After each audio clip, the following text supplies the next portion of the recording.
if I was to say what is a healthy spirit life, a healthy union with Yahweh, a healthy relationship, dialogue, two-way with Yahweh, your own ability to ensure that intent, desire, faith, and hope, the ring of power that sits around us, to be able to mediate through that, a healthy engagement with your priesthood as a son of Yahweh. What does that look like if there's somebody that's listening and they're kind of hearing you and they don't know the priesthood as a son of Yahweh? What's a way to frame that? A functional process for mediating, rather bringing Yahweh's face to creation than trying to bring creation to Yahweh's face. So many of us in our priesthood mediate the earth and all the issues of the earth to Yahweh. That's not our role. Our role is a priest of Yahweh, not a priest of the earth. And so for me, the healthy priesthood life is a healthy way of mediating Yahweh into creation, where that which is around you responds to in various degrees, from the high all the way down to very little visible. And so would you say then within that, if somebody was spiritually immature, then they would always be trying to take creation to God, Correct, rather than letting God's will work through them? Well, it's not letting Yahweh's will work through them, it's administrating Yahweh's presence into the environment so that the environment responds to that presence, rather than you wanting Yahweh to respond to it. You mediate his face here so creation sees that and then responds to it. And that could be in every aspect of life: healing, physical, emotional, spiritual, family. How do you mediate the presence of Yahweh in the environment you live in? I think also another one is a healthy engagement with the angelic.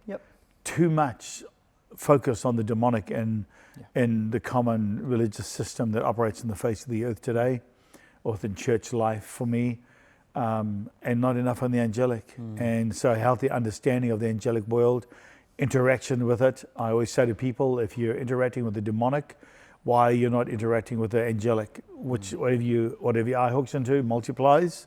Whatever you're an observer of becomes the portion of the fruit of your life, because you'll drink and eat from what you observe. And it's the same with us. Like when we, in the physical arena, you see something nice, and people have often said to me, what's the nose gate?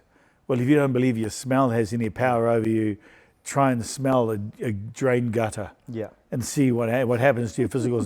Try smelling KFC. Most of us, who have lived in the world and who have ever had KFC, for some reason there is a smell that goes with the way they cook their chicken.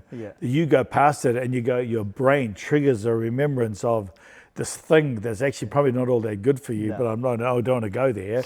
Conversation biting, with this person. Biting into it, and therefore you have a conversation with your body going, do I want this? Yes, I do. No, you want it. You don't need it. Yes, I want it. No, I don't. Yes, I do. And then you get Smeagol starting to manifest, from Lord of the Rings.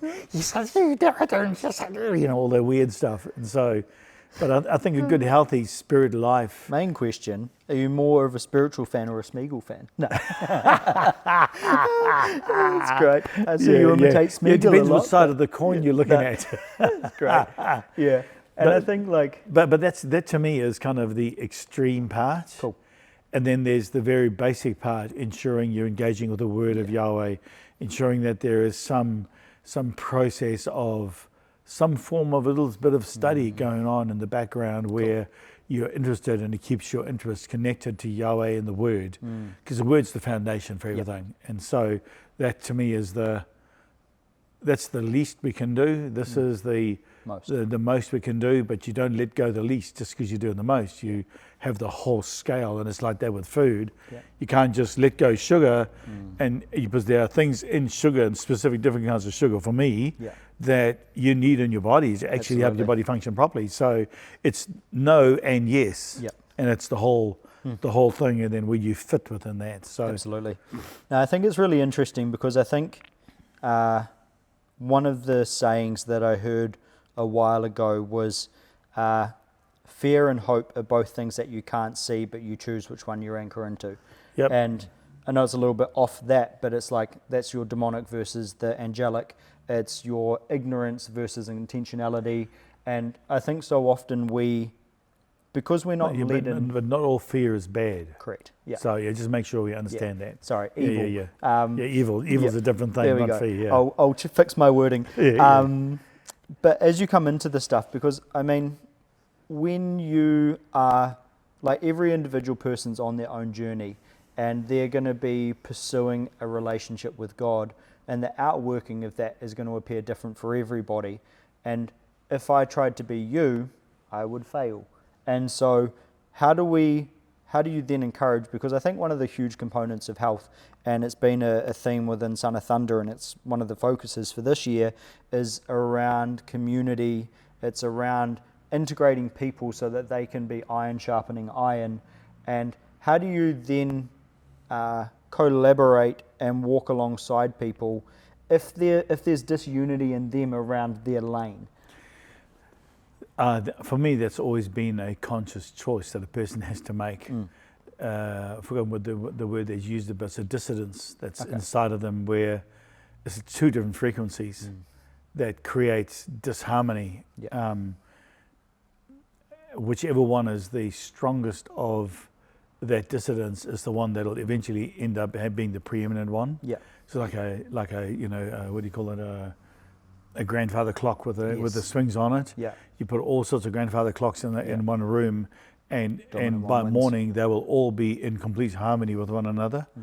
And so for me, it's ensuring first of all that a person can recognize where there's that disharmony inside of them, and it's the same with the human body, of course. Absolutely. Which you'll know more about than me, but so that everything works together. All things. The scripture said this, and I think we've quoted it in a wrong way sometimes. So it says that all things work together for the good, for them that are called according to His purposes. All things work together for the good of them that are called according to His purposes. And so, for me, I think that we have sometimes taken that scripture out of context, and gone, all of my trouble, Yahweh, that's around me is going to all work for my good. Yeah. When really it's actually about this. Yeah. Body, soul, spirit, and making sure that all of this is in a line to work for good for me, so that as I'm called by Yahweh, I then have a vessel to walk through that call with, because if you don't have the vessel, you're done with your call.